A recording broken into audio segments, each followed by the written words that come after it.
Sit! Welcome to the Dynasty Nerds Fantasy Football Podcast, where we discuss dynasty strategy, rankings, and all things NFL. So get ready to geek out on fantasy football with your host, Rich Dotson. And welcome to the Dynasty Nerds Fantasy Football Podcast. I'm Rich Dotson. He's Matt O'Hara. Hey, hey. He's Garret Price. How's it going? And compared to yesterday, one step closer to the end of the season. It's true. I'll say that every show now. Like that, one step closer. It's a countdown. Didn't you one time say like one step closer to like death or something super morbid like that? Oh yeah, every second. Yeah. Like, and we are one show closer to dying. Yeah, you're one more show closer to never hearing me again. It's true.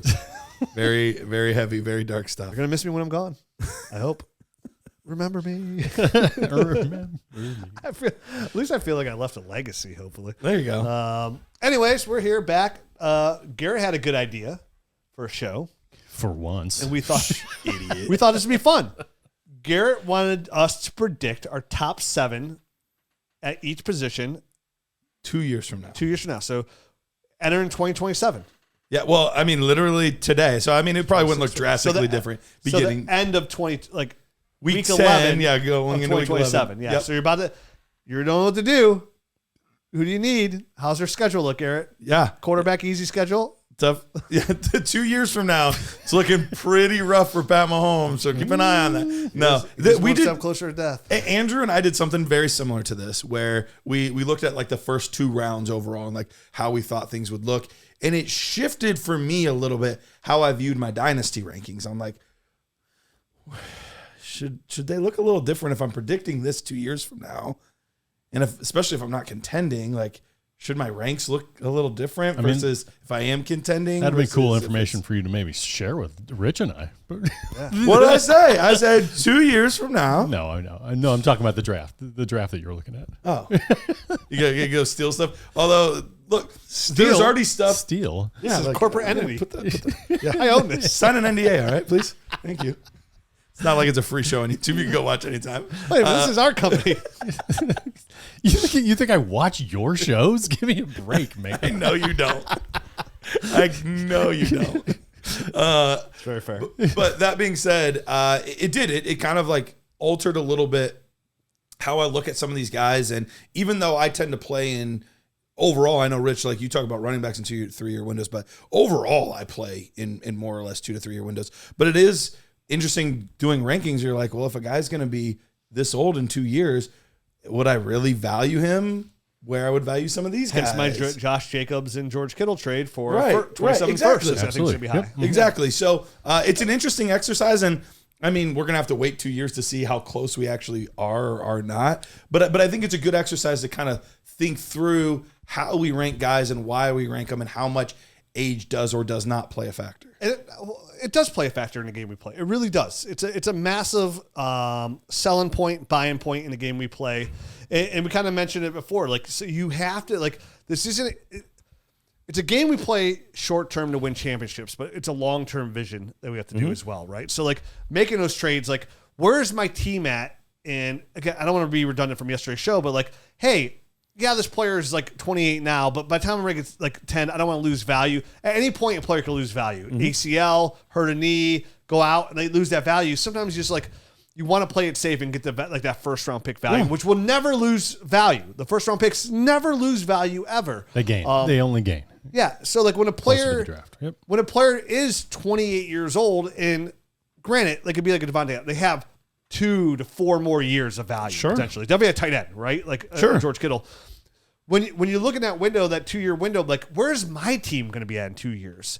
Because unfortunately, that player is only, when they hit 28, are only going down in value. It's just a fact. Like they're only going to go down in value because people will use age always as part of the trade negotiations. Yes, like dude, he's 29, and that's fair.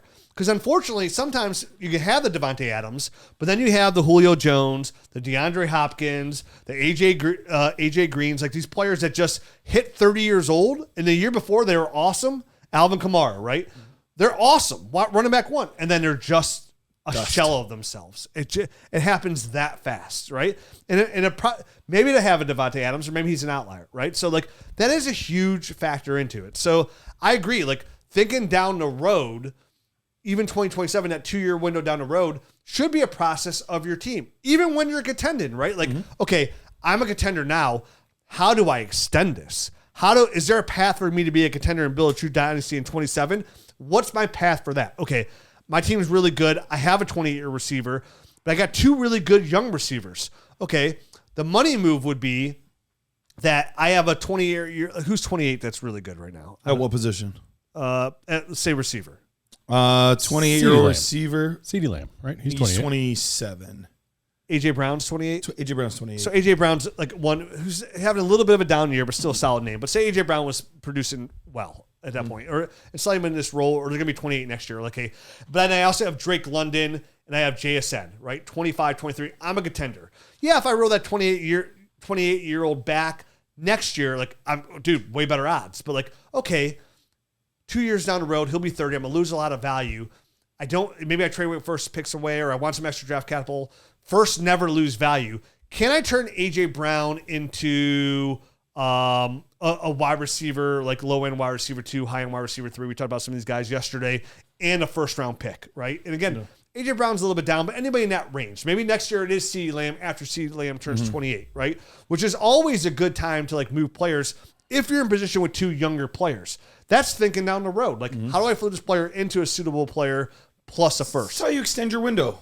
Same thing with running backs, right? Okay, Jonathan Taylor just came off his best year ever, right? He's 26, I believe. Yeah, so he's going to be 27. Like, can I flip after the season's over, because you're still trying to compete, like, how do I flip Jonathan Taylor into another running back? Can I flip Jonathan Taylor into Quinton Judkins and a first, right? Some of those lines. Can I flip Jonathan Taylor into any running back that I love, like Jeremiah Love in a first? Maybe it's a rookie you love. And kind of extend that window. Like, so thinking ahead in Dynasty is how you build a true dynasty. Because it's really going to be hard to rely on just the team you have to stay in that structure for 2 to 3 years, right? For them to all stay healthy, for them to all produce at that same level for you win back. It's got to be a huge luck run at that point. So you want to keep a very fluid roster. So that being said, Garrett said, like, hey, what are we looking at down the road? And we got lists. We put names on an Excel sheet. We all came with a list. We did. So let's start at the quarterback position, which is the position with the longest window. Yep. So these are the guys that are going to play the longest, but age is still a factor. We see guys every year, right or wrong. I'm not necessarily saying it's correct, but we see some of the older guys move down in dynasty rankings because they are not 27 years old anymore. Only old people say age is just a number. Yeah, exactly. Young people say it. All right, so let's start off with our number 1 player. Rich, you and I agreed. We had Drake Maye in 2027. We think he's going to be the number 1 guy.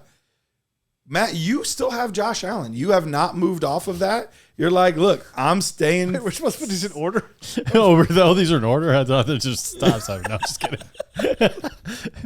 Listen, I think Josh Allen is still going to be a playmaker in 2 years. It's not like this is a 5-year list. I think he's still going to be doing his thing. I don't see any slowdown happening. If anything, maybe they bring Brian Daboll back and things click back into place for Joe Brady gets a head coaching job. Exactly. Daboll slides right back into that seat. Yep. We could see it happen. It's hard for me with, he'll be, by that point, he'll be 31. And whether it's right or wrong, people are going to value him differently. I'm not saying it's correct that they should. Sure. I think the thing that worries me is how much does the rushing slow down by 31? That's, I think, the thing that's in my mind. I think my brain too. I think he's still going to be 250 pounds, and I think he's still going to be able to do the kind of rushing that he's doing. Yeah, they have Thanksgiving in Buffalo, Garrett. Sure. I mean, it's not like he's running away. Like, he's not dusting a bunch of guys. And sure. He's a power back. In Ben Roethlisberger. Yeah. Still moved. The goal line was very like. As long as you're not, at that age, as long as he's not mobile. hobbled, I think he's still going to be able to be effective even at 31 and in the rushing game. Personally, and I can understand it. I could see it. For me, he just because of that, he did drop pretty far in my rankings. But I don't think you're wrong. I think he is still going to be a very effective player. Just is he going to hold the same value at 31 that he does at 29? That's what I'm not sure about. And knowing even if he's let's say he even is still rushing well at 31. Sure. If you're to make a trade with somebody and it's a dynasty ranking, not a redraft, it's a dynasty ranking. When you make a trade, someone's going to be like, well, how much longer is he going to be able to run? How much longer? Yeah. And so I think all of those questions will be there where Drake Maye looks like a Josh Allen clone. Yeah. I mean, he looks like the same kind of guy, but he's only in year 2. So by then he'll be in year 4, what would seemingly be his prime. So I think for me, that was not a difficult leap to make. What do you think, Rich? Yeah, and the more I'm looking at it, I could see that point. I also understand, like, Josh Allen has a really strong arm. I could see them eventually within 2 years having a really good receiver. They finally find that number 1 receiver for Josh Allen down the road. He's a tough one to move down too much for me too, just for 2 years from now. And I think your strongest argument, again, Garrett, is like overall dynasty ranks. We just mentioned like age comes into factor, longevity. The fact they would be 31. Anybody who's like 27, just by, like, again, like a Jaxson Dart. Like if Jaxson Dart looks good and they're close on a points per game basis, of course you would take the guy. But if 8-9 years younger, if they're not close on points per game, like, you know what I mean? Correct. Like if there's a 3-point per game gap between those two, I'm going to take the more points because 31 doesn't scare me even a little bit at quarterback. It just doesn't.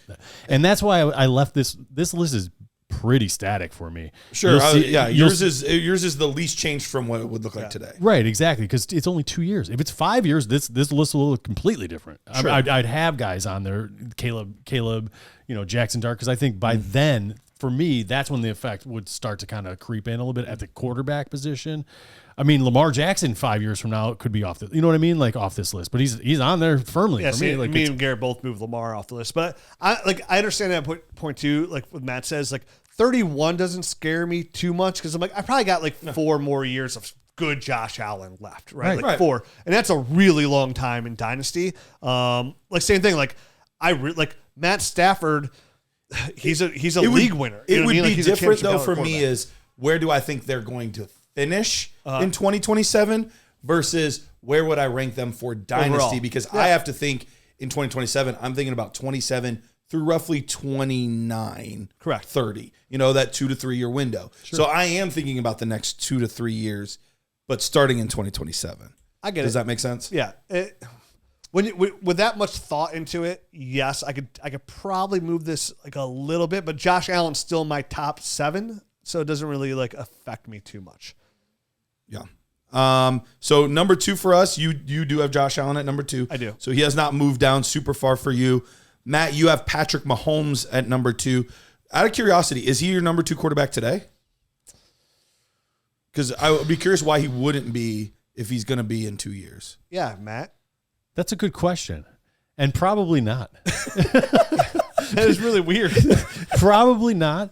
But listen, he's done some stuff this year. He's played really great. That is kind of undeniable. I mean, right? I mean, like the way he's playing now compared to a couple of years ago when he wasn't really necessarily, he didn't need to run at all. Mm-hmm. You know what I mean? And now I think we're kind of seeing another layer of the onion kind of peeling back for a guy like Pat Mahomes, who's just going to do whatever the hell it takes to win. Mm-hmm. And from a fantasy standpoint, it's been great this year.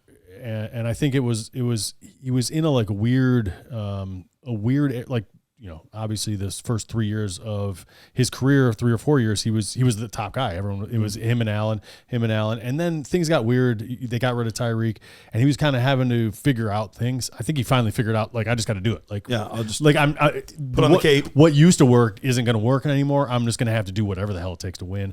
And what we've seen now is that's translating back into fantasy success. Mm-hmm. And the good news is we know he can win by distributing because he used to do that. Mm-hmm. Now we know he can win if he has to run.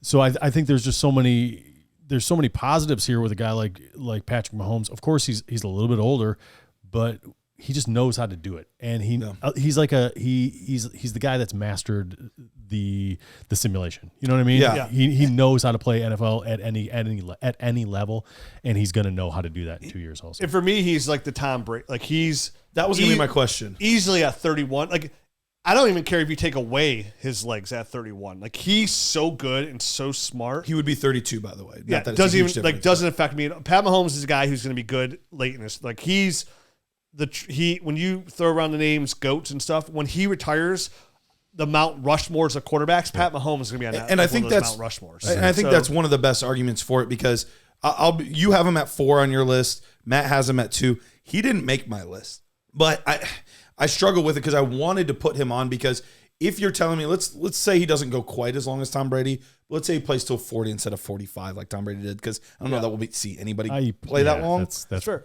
But let's say 40. That's such an outlier. You can't. But if I could get Tom Brady at age 32 for 8 years, then he would deserve to be on this list. Tom Brady wasn't even a good fantasy quarterback until he turned 30, like 32. Sure. He wasn't even a good fantasy quarterback. Mm-hmm. His best fantasy years were at the end of his career. Like he was not a good fantasy quarterback for the first 10 years of his career at all. Right. So 32 would have been right around his Randy Moss year, probably, right? I don't even recall. I'm not a good. That's kind of when things started to take off a little bit. Right around this. Before then, he was dinking and dunking. He was just it was more of a game manager. Welkers, Julian Edelman. So for me, Pat Mahomes is just. If Matt has him at 2, I think that's a little. I have him at 4, so it's not. I'm not going too crazy. It's just I think Pat Mahomes just falls into that safety net of and people like him, he's so smart and his arm's good enough.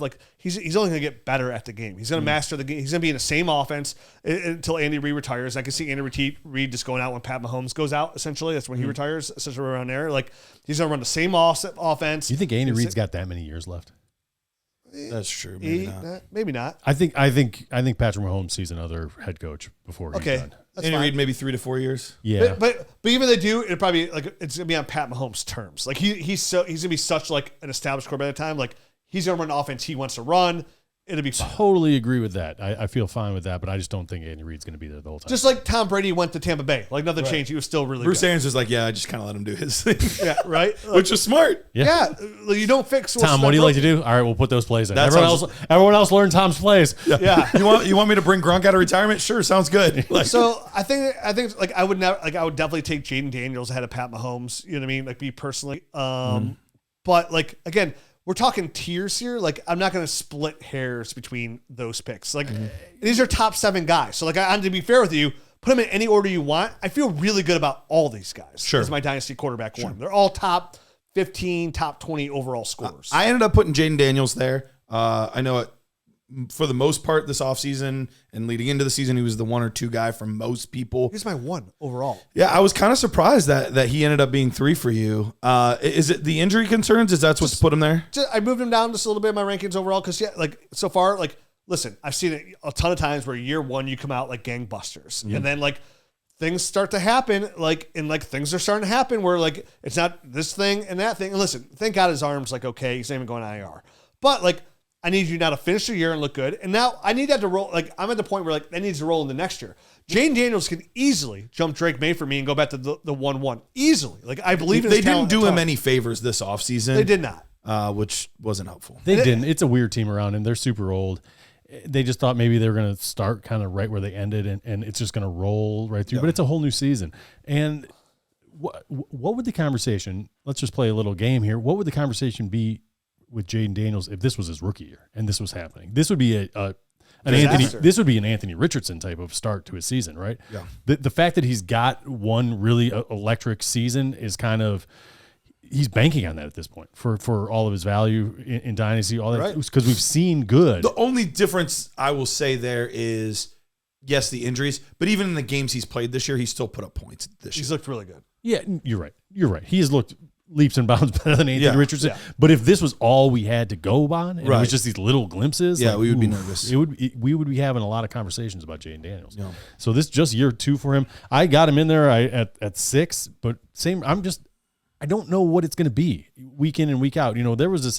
There was a time when we kind of had a similar conversation about Lamar Jackson because he got injured 2 or 3 years in a row, but he had established himself. Now it's just been 1 year for a guy like Jayden Daniels, and now he's just been dinged and dinged and dinged. And the one question I think all of us here had about him was The frame. the body, the frame, the big hits that he was taking in college. How is he going to protect himself in the NFL where everything's bigger, stronger, faster? And now we're starting to see it's not great, Bob, this year, to use your words. It's not great, Bob. Another thing too is they're the oldest team in the NFL, so he's got a lot of old players around him. I mean, Zach Ertz, Deebo Samuel, Which can be Terry good McLaurin. for a young guy. It could be. It could be, but you also the need future. guys. What's there in the future is a little also bit need guys for the unknown long as run. well. But Jayden Daniels for me is still tier 1, right? Okay. So even though he's my third player, like he's tier 1 for me. My third player, well, we'll go to your third player, Matt, Drake Maye. So we've touched on Drake Maye already. Sure. Jayden Daniels is 3 for you. I have Jaxson Dart at 3. Granted, small sample size, but we know with the age, if he just continues the trajectory that he's on, this is an easy translatable, just keep doing what you're doing. Too many unknowns for me to put him on this list. Sure. You know how I roll, right? Especially on young guys. I haven't seen enough. I loved what I've seen. Now he's got to go through a quarterback change mid-season. I mean, coaching change. Yeah, so it's very tough. I don't argue it at all, though. Like I have Jaxson Dart as my 7th player. So like, if you want to put him at 3, like he was a weird one. Like I want to put him higher, but like again, the Dable fire in, what they're going to put around him. Like I love the upside. I love what I've seen, but like he's had to go through so much, losing his his really good running back that he's really good friends with. Now losing his head coach, going through an organizational change. Shane could potentially get fired at the end of the year too. So like a complete change could set him back. Doesn't mean he still can't be great, but we could see a setback next year. You think they get rid of Shane? I think he's here for this year. I think this is one of those weird things that doesn't settle down for a couple of years. Like, you know what I mean? Like head coach, and then he got fired. Yeah. But it's weird. He got hurt and he got hurt. Right. So Dable gets fired. Like he wanted Dart and all this stuff. He's the one, like you mentioned last show. Like he argues for Dart, all this stuff. He's got a track record of like, with some good weapons. And it's Joe Shane is the one that gets rid of McKinney, the offensive line. Saquon Barkley doesn't make these deals done and messes up draft. Like, and he gets, it's just weird. It's a weird dynamic. But anyways, I don't argue Jaxson Dart. At 4, I got Pat Mahomes. Matt, you have Drake Maye there. No, Justin Herbert. 4, I got Justin Herbert. Yep. Garrett, you have Caleb Williams. Yeah, that felt like one of my riskier ones. The hard part is you look at a lot of the quarterbacks that right now are in, and I kind of tried to do a historical kind of thought over all of this. Where are we traditionally seeing these guys? Most of our first and second round quarterbacks typically live between the year 2 guy through roughly age 29 to 30. That's where almost all our quarterbacks every year in the first 2 rounds are age-wise. They seem to age out of that despite being good or bad. Now, could we have some outliers because of how good Josh Allen is? Absolutely. We could have some outliers like that. So like Allen. But I could easily see like Joe Burrow being out of that now at this point. Now that he might even be alive. Maybe not. We don't know. Does he have any toes? Too much. We don't know. Interesting that none of us put Burrow on here. None of us put Burrow in there inside of our top 12. So top 7. Or yes, top 7. He would probably be in my top 12. Yeah. 2 years from now. But Caleb, for everything Caleb is not, he has a seemingly very good head coach. Yep. He's got a really good ecosystem around him that's done the opposite of what they've done for Jayden Daniels. They gave him offensive line pieces. They gave him weapons in the passing game. They gave him weapons in the rushing game. And he's been actually decent this year points wise. He's what? 20.7 points per game. Yeah, I think he's quarterback 6 right now. That's really good. Like, so he's got, and specifically the second half of the weeks 6 through 10, he's been significantly better. So I think for everything Caleb's not, I think it's more in vogue to like trash on Caleb. But if you take the name away and say, hey, I have a second-year quarterback that's averaging over 20 points per game, you feel pretty good about that in 2 years? Yeah, I feel pretty darn good about that with all those weapons. I was, dude, just literally a couple of weeks ago, I was saying, like, dude, I'm real worried about Caleb Williams. In the beginning of the year, I was talking about how I was taking Caleb Williams and flipping him for Brock Purdy plus and all that. And, yeah, I mean, I feel way different about Caleb. Like, all those shares of Caleb Williams I was trying to unload that I was not able to, I'm very grateful I was not able to because – I feel completely different. I'm literally 180 degrees where I was in Caleb before. And speaking with you, I have Pat Mahomes at 4, Justin Herbert at 5. I have Caleb Williams at 6. Same thing. First overall pick, pedigree. Has looked way better. Has a brand new head coach that isn't going anywhere, Ben Johnson, and he has young weapons around him and a solid offensive line. And youth is key when it comes to quarterbacks. We talk about age and projection. So for me, yeah, Caleb Williams right now, as it stands today, like he's somebody I feel is like a top 7 quarterback. And I got Jaxson Dart at 7. So a lot outside of those outliers of Pat Mahomes and Josh Allen, I'm with you. I'm cemented here in youth and upside. And some of it's a little bit, like projecting. Like I think Justin Herbert can get better. I think Jaxson Dart can get better. I think Drake Maye could get better for where he is. And obviously like a Caleb Williams. So yeah, I feel really good about these guys. And a recent addition, Matt, did you get Caleb Williams on your list? He was in my top 7 the whole time, dude. What are you talking about? He did it so fast the caps lock was left on. So yeah, he's in there at 7 for you. At 4, you had Justin Herbert. Matt, Rich and I both had Justin Herbert at 5, so we kind of agree. A guy that'll be on a little older end of this spectrum. He's 27 now, be 29 at the time. Again, not scaring me, and they are throwing the ball way more. I mean, I think he leads the league right now in attempts. Yeah, he's definitely up there. 358. He leads the league in attempts and rushing yards. I think part of that is out of necessity with both Omarion Hampton and Najee Harris being hurt. But still, either way, he shows that he can do it and is willing to do it. So yes, absolutely, and the coach is willing to do it, which is great. I think it's a little bit of a departure, and we saw that departure kind of start towards the end of last year, and we've seen it now roll into this year. I think the modern day NFL, I think Harbaugh wanted to see what he had here with this team, and now he knows, hey, this guy is fully capable of running this offense. Obviously, a quarterback himself at one point in the NFL, and he knows how to coach. I've been saying it for over 3 years now. I think from a pure quarterback talent standpoint, I think Justin Herbert's elite. Yep. It's not every day you get a 6'5" guy that can run and has a rocket arm and all of the tools are there. Yep. Accurate, with the football, short, intermediate, all 3 phases of the field could put the ball on somebody. I think he's an elite quarterback. He maybe turns into one of those guys that's like one of those elite guys that just never win a Super Bowl or the Dan Marino type, Dan Marino kind of esque archetype, Yeah. All right, let's finish up the quarterbacks here. Matt, you were the only one to get Lamar Jackson in. Yeah. You put him in here at 5. I don't have any issue with it. I just worry about, same thing I mentioned with Josh Allen, the running, where it'll be in 2 years and projecting out from there. Right. I think he's still going to be one of these difference maker guys. Obviously, the injury thing could always be an issue with Lamar Jackson. That could bump him off this list and put a guy like, who knows, 2 years from now, Jaxson Dart, like you guys were talking. But if everything goes right, and he's still playing, then it's an easy slam dunk for him to be on this list still. So that's why I put him on. So for 6 and 7, Rich, guys we've already talked about, Caleb Williams, Jaxson Dart. For you, Jayden Daniels, Caleb Williams, guys we've already talked about. My 7 is Josh Allen, so he did make my list. My 6 is the weird one, and this is me kind of going out on the ledge a little bit here. But once again, I was kind of trying to dig into the historical data, and almost from every class, there is a year 2 quarterback that makes the top 7. Almost every single year. Kyler Murray, C.J. Stroud, Joe Burrow, and Justin Herbert. The only one recently where we didn't have a quarterback from that year's class in the next season being the top 7 was Bryce Young. That was really the only one, and C.J. Stroud did it in his stead instead. So Ty Simpson. So I put Fernando Mendoza in there. Fernando Mendoza right now, from what I've seen, similar to a Justin Herbert. He's not as good of an athlete as far as a runner, but he's got the size. He's got good accuracy. He can throw the ball all over the field. You saw a big comeback victory this week where he had to put the team on his back, and he did it. And listen, that means a lot from a quarterback to have that mentality. That's the NFL game. Every single week you have to be able to do that. Bravado, be able to do something like that and have the wherewithal. And I think his top receiver was out. I think Elijah Surratt was out. Yeah, too. he was. It was that Omar. Yeah, but that means a lot. To be able to step up, even I think Dante Moore did it the same week. Dante Moore did the exact same thing. Yep. Right?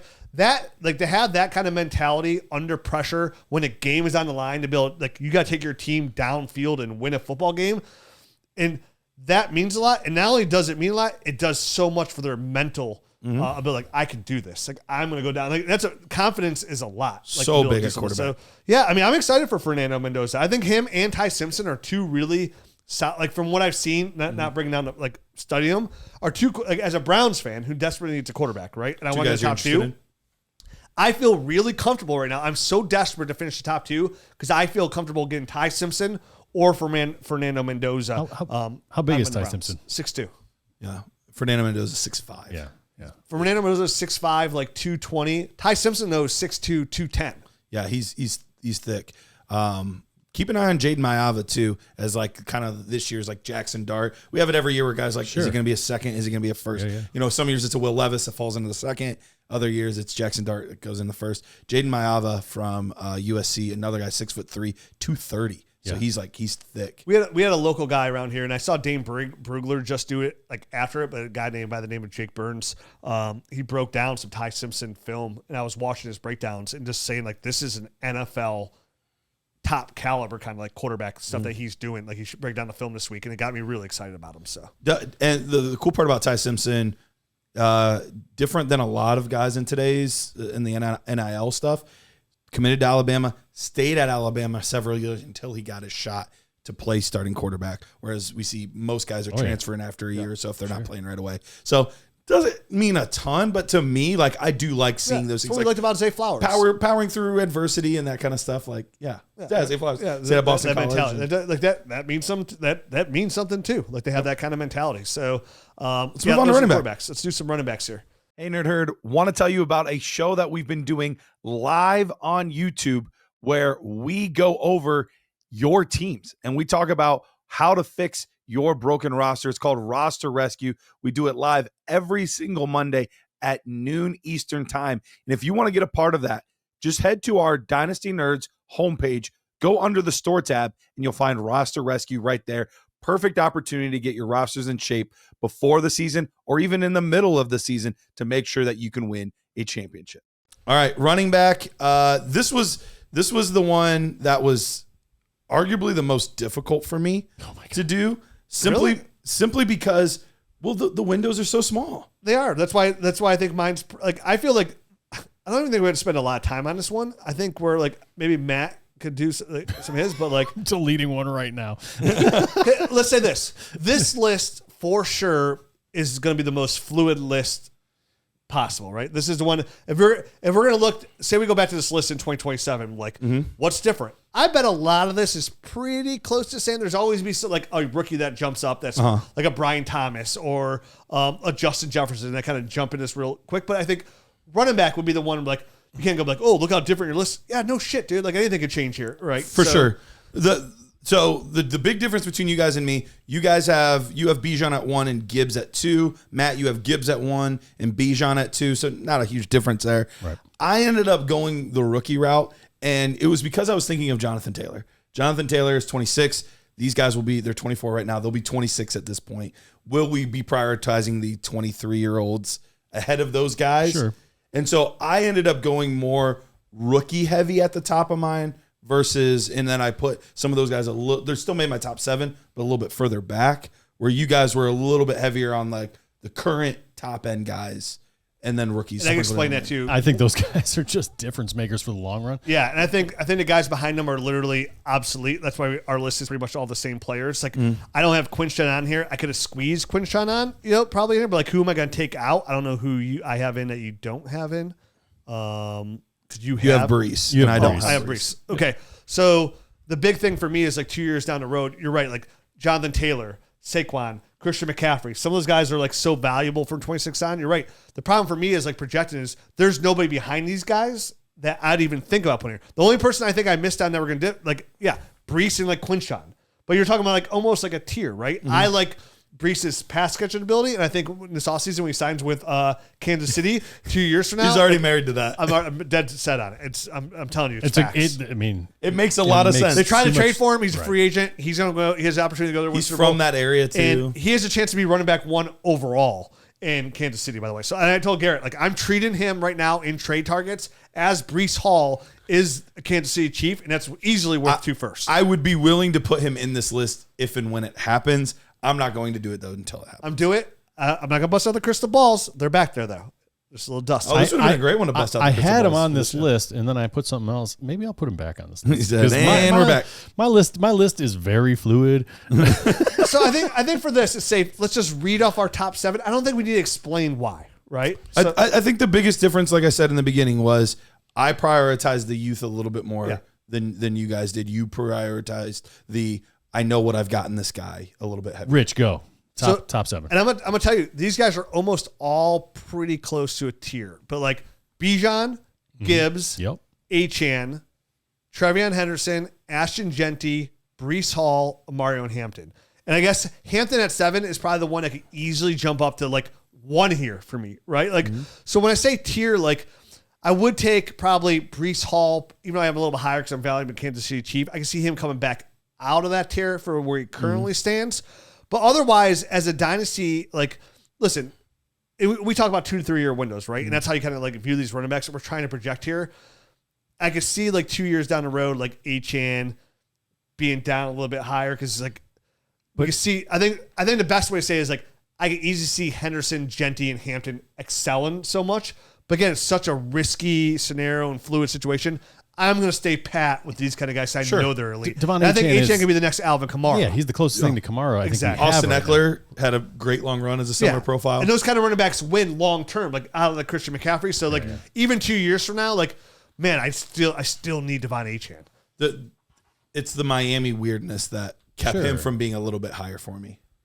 I mean, who knows what that scenario is? Who knows where what that offense is going to look like? But who's even saying like he's even on Miami? I mean, they go full rebuild and like the number one Ian Rappaport reported, somebody did NFL Network saying like the number one when Miami was in that fire sale, the number one player that got the most calls on were Devon Achane. They were asking for a second. Nobody was willing to pay it, right? So like, nor should. And maybe they franchise him or they extend him, or maybe they trade him to Austin. Like maybe that change. Maybe again, Achane might not even be long. We didn't see the Christian McCaffrey coming off a Carolina trade at some point. And I think it's while that could be good, that could also be bad. And I think that's the thing. Like he's a great fit. Like when he got drafted to Miami, we're like, what a perfect offense for him to play in. Who knows what kind of offense? What is he going to be getting? 7, 8, 9 targets a game like he is in Miami. Dude, Christian McCaffrey's 29. Who says in 2027 they don't do the same pattern? Like say they extend Achane, right? A lot of that money gets paid up front. Mm-hmm. He's on a reasonable deal. They give up a second, a third for Achane. Like maybe Kyle Shanahan's like, dude, we need to replace for Christian McCaffrey. Who's the best player to do it? Devon Achane. That's a trade. I would love it, but he could have just as easily get Arthur Smith. No, 100%. But like again, that's what I'm saying. These lists is so fluid. It's not even point arguing because like we're not going to speculate a trade to Carolina or San Francisco. All right, so they're all young guys that are freaking studs. Right. So that's why I'm doing it what I know now the most. Okay. My list: Jahmyr Gibbs, Bijan Robinson, Jeanty at 3, Devon Achane, Treveon Henderson, Omarion Hampton, and Breece Hall. And Breece Hall was my last second add in just with the Kansas City news. Not that it's news. The Kansas City news. Breaking news. Dude, I hope we play this clip when it said Rich back in November. It's like guarantee put Breece Hall on the Chiefs for 2026. We also add in guarantee Mike Gesicki to the Chiefs. No, can you imagine how good this offense is going to be with Mike Gesicki and Breece Hall? I did not guarantee that. Gosh. I had fun with that. I'm guaranteeing. Listen, I'll be wrong. I don't care. But dude, I can care less about being wrong. But I feel confident enough that we're saying I'm guaranteeing Breece Hall is going to be a Kansas City Chief. And that's where I love it. But I'll take that back. I don't guarantee it because that's stupid to guarantee. But you feel strongly. I'm going back to what I said on Monday. You had to bet. I am valuing him. I am valuing Breece Hall as he's a Kansas City Chief. And when this offseason, as soon as I'm starting doing some big-time trades, I'm going to value Breece Hall before NFL free agency like he's a Kansas City Chief, and that's the price I'm going to pay. And I think he has running back one potential. So, like we mentioned, this is a weak running back class, right? Like it's a weak running back class. The NFL is going to know that. It's a weak. I know, but it's a from talking about your dynasty rookie draft. Even right now, so I'm not. Last 4 weeks now it's big time trading. If Breece Hall's on any team that's not contending, if I give up my first, second, 27 second, and then something on top for Breece Hall, that's what I'm paying. You would be first, willing to do it. 2 seconds plus. I really don't want to I don't like playing trading 2 first for any running back, but Breece Hall would fall in that category. Okay, it's a late 27 first and a late 26 first. Can I get Breece and maybe a second back in 27 for a bad team? He's only 24? He's young. Yeah. But again, I'm saying that because, and I could be wrong, but listen, if he does go to Kansas City, 24, that's the price you're paying anyways, probably plus, and you probably won't be able to get him. And he's going to, if I'm a contender, and he goes to Kansas City, I feel like I have potential running back 1 overall potential, like absolutely that high of potential. Do. And that is like, I'm putting myself in the best position to win. So like, that's where I'm going to value Breece Hall personally. So as I mentioned, that's the only difference. A lot of the same names in here for me and you guys. The only difference is Quentin Judkins versus Breece Hall. So I put Quinshon in, took Breece out. But Quinshon's going to be on the Browns and Breece Hall's going to be on Kansas City. Yeah, lock it in. Yeah, what am I thinking? It's just with Dylan Simpson there locked in for the same revenue time frame. I just worry about Quinshon's PPR ability. That is literally it. Dylan Sampson has looked like doo-doo butter. He has. Stop. He's done nothing. There's no grease. I don't know what happened. There's no crease. There's no grease. What do I do? To be fair, there is no crease. I need a crease and grease. To be fair. Over 2. My quote was, if there's a crease, he's the grease. There's no crease. There's no crease. There's no just grease. decease. No grease. All right. I have Ashton Jeanty, Omarion Hampton, Treveon Henderson. Then I have Bijan, Quinshon, Jahmyr Gibbs, Devon Achane as my top So you 7. hate Bijan Robinson? Yes.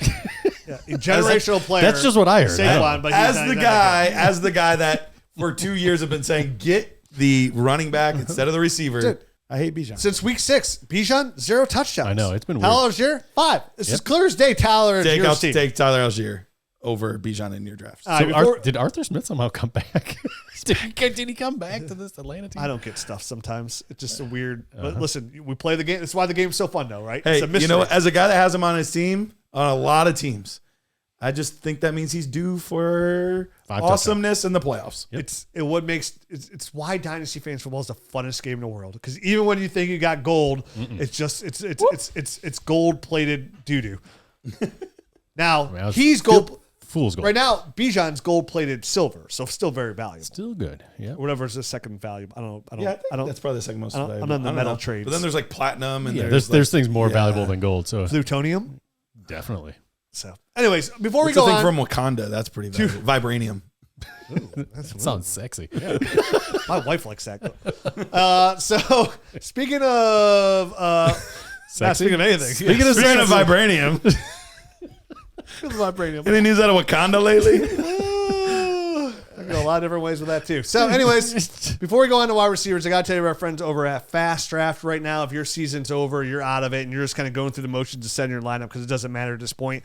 You still want to have some live action. Best ball, right? Best ball. It's the way to go. Best. When the off season comes, I think FastDraft does a good thing with like rookies coming up, so you have to check them out that too. But like, listen, if you want to get out there, play some best ball, play some really cool contests where like all the sharks in it, and it's a startup where you still have like really good odds to win. Mm-hmm. Like you enter the contest right now that has like over a 30% guaranteed payout where you pay $5, you're gonna win $300 if you win. Right now they have a lot of really good contests going over on at FastDraft. To get out there, check them out. They're available. If you make a deposit, use your promo code NERDS. They're going to match your deposit up to $100. So it's free money to play with, trying something new, playing best ball, keeping yourself entertained throughout the NFL playoffs. I'm sure they're going to have a playoff cool fast draft thing. Absolutely. They do so many cool things over there at FastDraft. You got to check them out. And if you do, and you make a $10 deposit, we're going to give you a free year of our Nerd Herd membership. So going through 365 days of everything we offer. We're going to get you through the rookie season, get you access to the film room, get the extra podcast, all the tools we have, and of course the Dynasty Nerds app. Use that promo code NERDS, play in a contest, and you will get that for a free year for only $10. Like, what a great opportunity to check out something. You put in $10, they're going to give you $10 back, so you have $20. Right. I always say take advantage, like put in like the $50 to get 100, put in 100, get $200. I like free maximize money. your money. Yeah, maximize it. I'll let money sit in there for like a year and just slow roll. So it doesn't mean I play higher contests. I just have free money. Yeah. So I can play it for a year. So check them out. If you're already a Nerd Herd member, we're going to give you a $25 gift card, or I think that's what it is, $25 gift card to the merch store. Use that anything you want, whether it be a t-shirt, a hoodie, a hat, anything you want in our merch store. Use that promo code NERDS. Get access to a really dope best ball app and the best Dynasty Fantasy Football tools in the business. Promo code NERDS. FastDraft. Check them out. Watching Matt try to spell Emeka Egbuka is fascinating. It was autocorrecting. Email, it was Emerald. It kept autocorrecting. All right. Don't forget about this new product we've launched. It's our DataHub. And if you're somebody that loves to dig into the data, you love to dig into the numbers, you love to see, hey, what is going on? Like, what is happening? How do I quantify this? How does all of this make sense? That's something I like to do. I like to dig into the numbers and see like, oh, here's a trend here. Oh, here's something that I'm missing there. I like to go in, do all of that. Best of all, you can go over to our GM tool, use promo code DataHub. We're going to give you 20% off right now today. So head on over there, DataHub. That's going to give you everything. And look, you'll get everything else as well. You're going to get the film room. You're going to get the GM tool. You're going to get the extra podcast. All of these things that we talk about, you'll get that on top of it. So go over there. Dynasty Nerds, DataHub. So use DataHub to get 20% off today at dynastynerds.com. 20% is a good discount. It is. Yeah, Black Friday. That's not the Black Friday deal. That is not. No. And I'm just saying, it's like it's like a premature discount code. Yes, it sure is. Coming early. Right. That's why it's premature. You know a lot about it. What are we talking next? Yeah, tell me about it. All right. We are going to wide receiver. And yeah, you guys just put in a name that I'm like, Yeah. I didn't get him in and I wanted to. Uh-huh. And now I feel like I didn't get it in, and then I did. And they made me get it in. And then Rich got it in. Because it made sense. Because Hasta pronto. it immediately in my head, it made sense. So I'm going to give you my guys in order. Ready? Uh-huh. 1, Ja'Marr Chase. He's tied to Joe Burrow. He's a stud. He's got the number 1 helmet. Doesn't deserve to come off of it. He's only 25 years old. So in 2 years, he'll be 27. Still in that elite kind of age. Where like, if this is 2028, he's probably going to take a step down. But in 2027, he could easily still be number 1. Okay. Number 2, JSN. Same tier. I think in 2027, I can go both ways on that. I don't think there's a strong argument for that. At 3, I got Puka Nacua. At 4, I got Drake London. At 5, I got Emeka Egbuka. At 6, I got Malik Nabers. At 7, this is probably too low, but it'd be his rookie season, so it makes sense not to promote number 1 right away. But Jeremiah Smith. I like it. Good, Matt. So actually, mine is exactly the same as Rich's. So except for one flip floppy. Wow. I have a I had mine up. I had mine up first. I don't know. Who did we flip flop? I had Nabers and Emeka. I had Ja'Marr Chase, JSN, Puka Nacua, Drake London, Malik Nabers, Emeka Egbuka, and Jeremiah Smith. So mine and yours, Malik and Emeka, You know what? are flip flopping. If I could flip flop it, I would put Malik at 5 and Emeka at 6. So same as mine. Same as so yours. Rich's same as mine. Yeah. All right. Same Well, I'm an as- independent thinker. Okay. I have JSN at 1. He's just Fair. producing. I mean, fair. Like, Very fair. fair. Like, dude is 23 years old and insane, right? Insane production. And there's no sign of it going anywhere. Like, I believe in what Sam Darnold's doing there. Yeah. They have a good ecosystem. The team's playing well. Like, I just don't see anything happening to this. Only thing that would cause me a little bit of pause is Clint Kubiak's offense has looked amazing. There are going to be a lot of job openings, and he is going to be on a list. So somebody asked an short insider list. that is usually tied in with like these coaching stuff. They asked him, somebody's tweeted, who's taking Kevin Stefanski's place? And he wrote, if I were you in Cleveland, I'd keep your eye on Clint Kubiak. They've worked together. They came from Minnesota together. And it would be as a new head coach of the Cleveland Browns. No, I know it would be almost a seamless transition if they wanted For a lot of new those players. if they wanted a new head coach, but to keep a lot of the same players and not have to have a ton of turnover. It would make sense to bring a guy like that in. JSN's still going to be open, so it doesn't matter. But again, I don't say about Ja'Marr Chase. Like I can see this as a it's the same tier. Just like how right now it's like Ja'Marr Chase, Justin Jefferson, or like going into the year is that like go either way. I could easily see JSN be the number 1 receiver. But usually that's how it is. Like for those top receivers, like it's pretty tier based. Like who's your favorite? Like right now we have 7 guys that are like really close. So like Agreed. all of these guys, I could see all these guys being very close. it's crazy as it sounds when he comes out, say after like this year, like say after next year and where he gets drafted, I could see somebody in a startup taking Jeremiah Smith as the first receiver off the board and a startup going, hey, I just can't miss out on him. Hey, this guy's right? 21 years old. Yeah. Yeah. And I can't miss Right. I can't miss out on him. Like that would make total like in a startup wise, I could see that happening and not argue get a huge risk but huge reward. So we only got to your number 1. Let's All right, so I got JSN. Then I went Malik Nabers 2, so I had him a little bit higher. You guys had him at 5. I have him a little bit higher, but I am nervous. Like I have him there, but these injuries, I need a full season from him next year. And that's the thing. Like if not for injuries, he would be higher on this list for sure. I played it a little risky here. I have Jeremiah Smith 3. Totally fair. I think it's just going to be the age. I think we're going to value that very highly. And I think coming out of our prospect evaluation, he's going to have the highest score more than likely at receiver that we've ever seen. Yep. So Agreed. He's going to be very high there. I have Ja'Marr Chase at 4. He's going to be at 27. So he's not an old, ancient piece, but he's definitely, when you're looking at your next 3 years, you're like, okay, I'm looking at his 27, 28, 29 season. Should be kind of the end of his peak. If I can get a guy that's 23 or 24 instead, feel a little bit better about it. So that's why I moved him down, but it's so close. It really does make a lot of sense. But like, again, you know what I said, like that Devontae, like again, 4 more years of Jamar Chase. If he's still doing what he's doing now with Joe, I mean, he's doing it with Joe Flacco. And you got to imagine T. Higgins probably off the team at that point. You would assume so. Puka Nacua right there as well.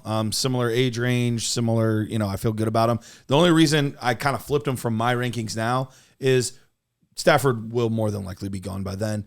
Who knows about Sean McVay? I know there's always been rumblings. He kind of squashed him, but about him like maybe going to the booth or doing something else. Yep. And there's been retirement stuff going like 2 or 3 years. Even though he's super young. Sure. We'll see what happens. I mean, who wouldn't want to retire super young? Yeah, but I think he loves football too much. He'll be in a front office somewhere. He'll do something. Yeah, he'll do something. He's a legit genius. Yeah, like his recall memory and stuff like that. He's a legit. Like Sean McVay's so good because he's a genius that got into football. Yep, like that's what it is. He's an outlier, gifted IQ person. Yeah, like he has a bright future at anything he does. At 6, I put Cam Coleman. Now this is the Auburn wide receiver. He was a 5-star guy in the same class as Jeremiah Smith and Ryan Williams. I think he was actually the number 2 guy in the class. Williams was 3 or 4. Is he a 2027? He's a 2027 guy. He's going to be a rookie as well. I'm telling you that class. There, I mean, 6 to midnight permanently in Alaska. It's like going 6 to midnight in Alaska in the summer. Another guy that's 6'3". Another guy that's like, I mean, he one-handed highlights all over the place for an Auburn team that's not good at throwing the football. I don't know anything about him. Watch some highlights after this. I will. He's fun. Yeah. And I haven't seen anything on this guy. Auburn guys always make me a little bit nervous because they're more athlete. I would not be surprised if he transfers somewhere else after this year. I could easily see him doing that to a program that's going to be able to highlight him a little bit better. Sure. But he's taking errant throws and making them look good. Like he's a baller. He's a certified baller. Yep. And then I have Emeka Egbuka at 7. I'd probably actually flip Emeka Egbuka. Cam Coleman would probably be 7. Emeka would be 6 because we've already seen it out of him. So revise that. I would say Emeka Egbuka 6, and then Cam Coleman 7 is more of the speculative. But we see that out of good classes. A couple guys go in real quick. 2024 class. We were already talking about Marvin Harrison Jr., Malik Nabers, and Rome Odunze right in there inside of our top 10 right off the rip. Sure. So it would not surprise me to have these guys in that conversation right away. So he's the risky one of the group for me. But once again, I'm kind of trying to go off of, okay, what do we historically see? Okay, who would be players that would match that in that range? And we're talking to stuff as a generational class. And like, if that's the case, it does, like, youth at receiver does hold a lot of weight. You don't see a lot of guys come in there, but like, Ryan Williams is another receiver there. Obviously, Jeremiah Smith, Cam Coleman. We're predicting 2 2027 rookies being a top 7 overall dynasty rankings. Ryan Williams in that class. Is there another receiver that you're really high on? There's 6 or 7 of them that are all like, and almost all of them are 6 foot plus. Like they're all big, bona fide. Like the X receiver is coming back with that class. You guys should do on that Friday show. You should do a 2027 preview. Like we've actually done 2027, the top 12 guys in 20, or the names you should know. So I think we actually did top 10, top 12. I don't remember. And they're all like tons of receivers in there. There's some running backs and quarterbacks too, but like names you should know in 27, and we've done names you should know in 2028. Oh. So getting ahead of that, even there's some very interesting guys in 28 to keep an eye on, and it's way early, but we were way early to 27 saying, hey, keep an eye on these guys. But 28 looks really good too. 28 looks very solid right now. Wow, look at that. Different class though. A lot more of like the smaller twitchy type receivers in that 2028 class. picks available in sleeper leagues. Just saying. I know. I've acquired them. Just saying. All right, let's move on to our last position, tight end. All right. At 1, I have, let me go there, even though I don't have to guess. Brock Bowers, self-explanatory.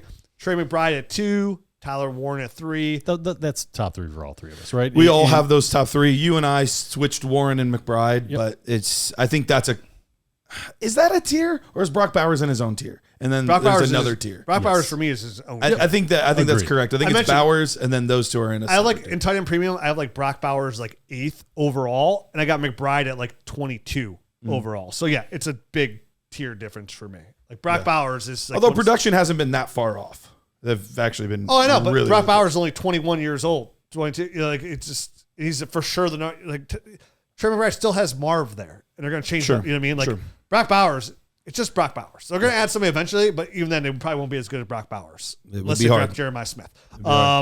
Trey McBride. Then I got Tyler Warren. I got Tucker Kraft at 4. I got Rondé Gatson at 5. Dalton Kincaid at 6. I actually have Harold Fannin at 7. So I'm the only one that has him there. My reason being why, I'll explain now because the only reason I'm the only person that has him in his top 7 is, listen, I can go Laporta here. I can go anybody else that you guys have in there. I can go. I thought Colston Loveland. That's the one that's the big surprise to me. Kincaid and Fannin over Loveland was a big surprise. So for me, again, they have Jerome Ndunze. We talked about Luther Burden. I just want to see how he acclimates in this offense to make sure he could be the number 2 weapon, because he could be really good, but he could be like Dallas Goedert. You know what I mean? They could be like a really good tight end that isn't like. Or he could be like Sam Laporta, just like Sam Laporta in the same offense. You know what I mean? Where it's sometimes he's amazing if somebody's injured, and sometimes he's not. And that for me is right around tight end 6, 7, and that's fine. Like, so for me, obviously, tight end 6, 7. I think tight end 5, 6, 7, and go 8 and 9 are equal to me. We only have 7, right? I could put Colston Loveland in here. I could put Sam Laporta in here easily. The reason I went Harold Fannin was, and I could easily take Kincaid out for any of those names. I could put Loveland over Kincaid and Laporta over Kincaid. You should have. And not argue it, but I won't go against marriage. No, but you're right. Like, that's fair, right? Like, I'm not going to argue against it. Like, I don't think anybody would at tight end. But go back to Harold Fannin is, okay, they have no clear-cut number 2 receiver. Fannin already. They don't even have a clear-cut 1. No, yeah, you're right. They don't. I expect the Browns to draft a receiver in the first round probably this year. We'll see. It'll either be quarterback, left tackle, or wide receiver. Yes. 2 of those 3 will happen for sure. So they're going to go quarterback. They're going to go tackle. They're going to go wide receiver in the second round. That's what I kind of hope they do. Yeah, I hope so too. It depends. Like everything I'm reading from these high-end draft analysts, like there's a tier at tackle where it drops off, and they think where the Brown. It all depends where Jackson finishes. They might just miss out, and it's like there's nobody worth taking in like that. Okay, like team range. We'll see, because it could end up flipping though if like we end up with the 4 pick or something like that, where okay, we'll take the tackle here, and then we take a Jaden Maye or somebody like that, take a quarterback. They might try and trade back out and get into 27 and then gamble on 27. As long as they don't trade for Kyler Murray, we're good. Oh, for sure. So with Harold Fannin, somebody's going to though. For how good he's looked as a rookie already, he's looked really good, and he has such a clear path to be the number 1 or 2 weapon in this offense. Mm-hmm. And again, for he's looked so good with the ball in his hands. Like, yeah, that's where I'd rather gamble on that upside, because I feel really comfortable where Laporta is in this offense. I mentioned before this offseason, said, hey, I'm trading Sam Laporta. Mm-hmm. Like, that was a big thing. Not saying he's bad, but like I see him more in this range. And if I could chase the upside of one of those elite guys, I am. And Laporta could always be that guy. But like you said, Matt, he's going to be kind of a roller coaster, but give you some really good weeks. Very steady guy. Does not hurt having tight end 6, 7 on your roster at all. But for me, I think Harold Fannin is a guy I'd at least gamble on, right? I just traded George Kittle for him, where I'm rebuilding on. So I want to see an opportunity for somebody can grow into maybe that next Tucker Kraft is a better way to say it. Like I can see Harold Fannin being Tucker Kraft is the best way to say it. Yeah, no, that's a great way to look at it. I don't have him on the list, but there's not a reason why, like a good reason to take him off this list. Like you said, we're constricted to 7 here. Yeah. But there's 8, 9, 10 that probably could also be. The tier's not crazy different. Could also be on this part. And I want to talk about, and I want to mention that. I want to talk about him. That's why I've just put him at the top of the tier ahead of Loveland. And because I knew Matt was going to have Loveland on his roster. I figured somebody would have Laporta. I didn't figure anybody to have Fannin. I just want to make the case for him. I think he belongs in that tier. Sure. So for me, Brock Bowers, Tyler Warren, Trey McBride. Then I have Tucker Kraft as well, same as you, Rich, at number 4. And then it goes Colston Loveland, Rondé Gatson, and Dalton Kincaid for me. And, we talked about this. Loveland, I think, is an ascending player. We've talked about this in the past few weeks and everything. He's started to look good. Obviously, there are a lot of mouths to feed there. So, he has, I think, potential to be in that conversation, in that Trey McBride, Tyler Warren tier from a talent standpoint, but I'm not sure he's going to get the opportunity, so that's why I ended up getting him down here at 5. And then obviously Gaston, we all like the injury was a setback this past week. It doesn't sound like it's going to be super long term. Right, doesn't seem like he's going to be day to day almost, so he might even be able to play this week. And then Dalton Kincaid, listen, when he's out on the field, he's looked really good. This year was kind of a make or break for me, and he's kind of made it from that standpoint. Really? I think so. I think he hasn't broken. I don't think. Obviously, the issue is injury for him. It's not play. I thought it was play. I mean, I guess his points are fairly erratic. He started off decent, but it's 14.8, 7.7, 17.6, 9.8, 16.8, injury, bye week, 3.3, 22.1, 5.7. Like, and so it was sucks. It's like some of those points is he got banged up and came out of the game, so put him down. Even with those like banged up games coming out, he's averaging 12.2 points per game. From a tight end, that's really good numbers. I mean, that's, it's 2 points less than Jake Ferguson, who's like tight end 3 overall. You know what I mean? Like he's 1 point, like Tyler Warren's the range, right? Tyler Warren, he has 1 point. He's averaging 1 point less per game than Tyler Warren. Like Dalton Kincaid has looked good, and I think it comes back to path of like targets. Like he's got a clear path to get to Garrett's point, it has been a roller coaster, which you don't want, right? I mean, that's like like what you're not looking for basically out of a startable tight end, because if you're not starting him every week, if you're streaming him, you could be starting him on his miss weeks and taking him out on his hit, which is incredibly frustrating. So that part of it's hard, but I think the offense looks better and looks more in sync when he's there and healthy than when it's not. So I think that's the takeaway here. Like when things are right with him, the offense looks better. Well, I don't disagree with that. I do think the offense looks better when he's healthy. He's playing right. They're in a flow. One, that's very rare for all of those things to have come together so far in his career. It does not happen very often. Agreed. 2, I think they have now seen that they desperately need Stephon Diggs back. Obviously not him specifically. Somebody like that. They need that wide receiver one to make this offense work. And that's why they. And I think why they were trying to trade for what's his name, Jalen Waddle. Jalen Waddle. They offered a first-round pick. So that's the thing. I think he's already going to move back into being at best the second option here very soon. And that's why I got him down at 7 instead of higher. I have like 3 or 4 guys I probably would have put on my list before he would have made my top 7. That's why we have our own list. But look, that's why it's my list. You just want us to agree? The point is to discuss and to debate. I think Matt and I argued our points, or he argued his point. Obviously, you know my point. Like, just love him. Yeah, I think with Matt, like I said, Matt stated it very clearly. Again, it's about the path to targets. It's why Colston Loveland's not on my list, but he's in that same tier. It's why Laporta's not on my list.